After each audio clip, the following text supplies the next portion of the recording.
you're not older than my daughter. Do you hear me? This is how you behave outside.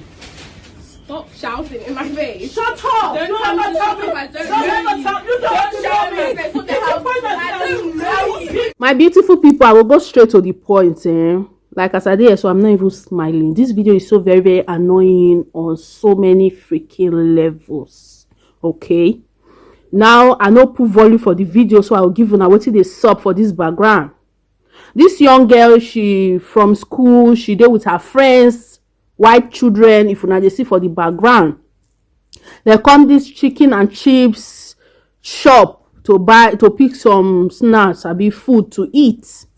And then they talk. This auntie, I don't know what they talk actually. What this auntie they compare to put mouth for their conversation. And then the girl now in turn attend to the auntie rudely. They say they don't even arrest the auntie safe. The senior sister of the girl put up right up. Say the auntie slapped the girl. Made they tell their parents, say whether this is not African. The whole thing just annoy me small. Okay, so this auntie now in turn, when she put mouth for their conversation, and then the girl decide to reply the auntie rudely. And I know those kind of Yoruba auntie then now, be like na UK self, all those kind of Yoruba auntie them, way full London had their respect, whether na Nigeria, whether na UK, whether na whatever, their respect must be their normal food dose. They don't care the country or the place where they dey. So now the auntie don dey tell her say she get daughter like her. Okay, make she not talk to her like that, because I have a daughter like your age. And then the girl in turn they tell her say make she not shout for her face, make she not, don't shout at my face. No put your mouth for my face. And then this na argument now and quarreling. The girl they clearly rude to the woman. In turn, to the point where the girl tell the woman say she is behaving like a fool. This woman a normal insult. As the girl tell they naughty, as the girl tell they talk to people anyhow. Is this how you talk to people and stuff like that? Now the woman they tell the girl back and front. But now the girl now they give the woman heavy insult, like acting like a fool. When the woman hear that acting like a fool, she don't go all gaga like, did you just call me a fool? And the woman say, if you call me a fool again, I'm going to beat you. And the girl say, say the woman cannot even touch her. And then this one argument, the woman no one beat the girl, because the woman realize say this is not Africa. You cannot just go and be beating somebody's child like that in public. And then the woman poke the girl like this. Okay, she do the girl like this. For the background, I go see am.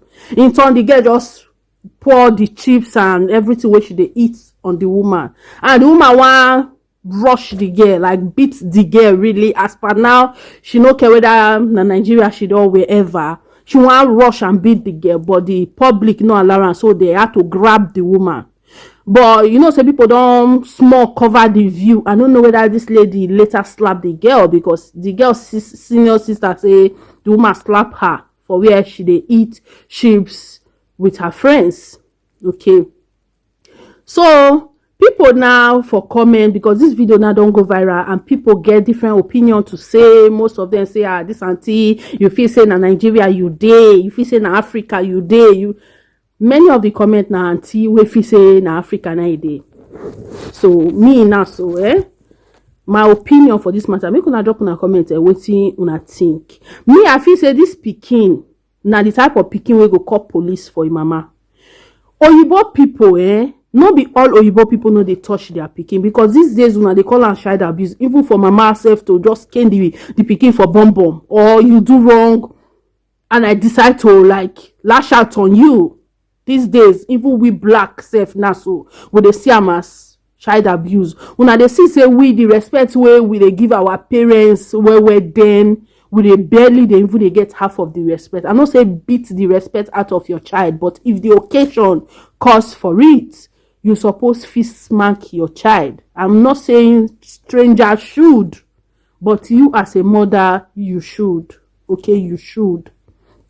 Some Oyibo children, if you see them, they get respect now, and this is the cocoa.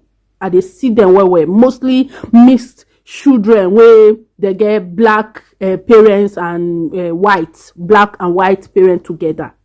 Many of them get one children, most of them say they even they come here. They go one place, they go sit down, they respectfully. You get one teenager like this, Saskia, and I be Saskia, and I be the pikin name. If you see am, African be like na Senegal papa na I get, but na Jama mama. If you see the pikin, very responsible and respected pikin. If you see am, if she dey waka, quiet pikin wey no dey for trouble. I don't know what she dey do for us. So maybe for us she fit be small devil, but if you see am, pikin go dey hungry you. White pikin. Wetin be this? You feel say na Africa, na the pikin dey, or you feel say you dey for Africa. The pikin still get black skin, for heaven's sake. I know my children so na Germany now they born there, but I no want to see my pikin like this for outside. I don't want to see my pikin like this. And maybe now my older daughter go still get the effrontery to constantly drop message on top the man. I go beat the CMA. If I see my pikin like that, I go beat that pikin well. I'm not saying this madam is wrong. Oh, I'm not saying this madam is right. Sorry. This madam, so I know they say this madam they right, but I see they tell you I say this girl now one little nasty pikin, really, very very nasty pikin. As per like this now, so when this woman come and chook mouth for your conversation, stranger where you don't know this woman from anywhere, you don't know the age of her children, you don't know, you can just keep silent and just deaf this woman. Respect yourself and deaf this woman, or carry your friends and then leave that place for this woman in peace. You don't have to stay there and start insulting her and calling her a fool. If you can disrespect somebody mama like this in public, then you got no regard for your own mother. This is my opinion when it comes to this small nasty pikin when I dey see like this. So this pikin as e dey like this, so you go call police for your parents. Clean clear. This one I picky when it be like say, if you say wash plate and she say she don't want to wash plate today, that plate will not be washed. This kind of picky when you see like this, so there is no excuse say you born her for wherever. Now see African picking, and this picking supposed to behave well, mostly to your elder. And now when we come to this auntie way mumu, like this auntie na very mumu person. So the point say this guy small pikin they bath you with the food where she carry. This auntie na mumu somebody. I don't want to see auntie like this beating my pikin for public. Even though I say I go deal with this pikin later, madam myself I go deal with you.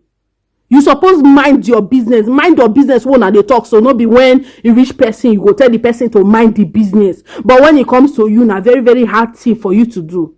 You don't touch my pikin like this for you no go touch my pikin like this for public on no account. No correct and leave am there. If I see am, me go beat am, me go correct am. Now me get the pikin, you go mind your own business and mind your own pikin. Even though now they find una respect in full dose, you go fair respect yourself. To say this woman now, you see this pikin, you remove eye. You not put your mouth for a conversation. It not go lead to her bathing you with the food where she they eat, and they insult you and they call you mumu. If I even get this kind of mother or this kind of auntie safe, I will let you know say you be really mumu. Until you be really mumu.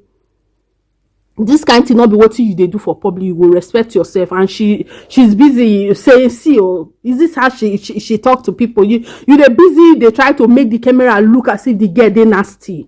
Yes, actually the camera they show say the girl they nasty, but it's still they in turn they show say you be mumu. At the same time, I swear the both of una, so the camera they show the kind useless thing where the both of una be. You don't beat somebody's child, even though self say you think this is Africa. Even if my pikin dey for Africa, I no go like make you beat am like this. I go like make you leave her. If you see me or you know me, you complain out to me, or if you see my pikin like that, you mind your business. I no go like this kind of video going viral, saying that my pikin I dey evolve. I go deal with the pikin later, but until me no go thank you. Make una drop una comment down below wetin una think. I'll see una for my next video. Now bye bye.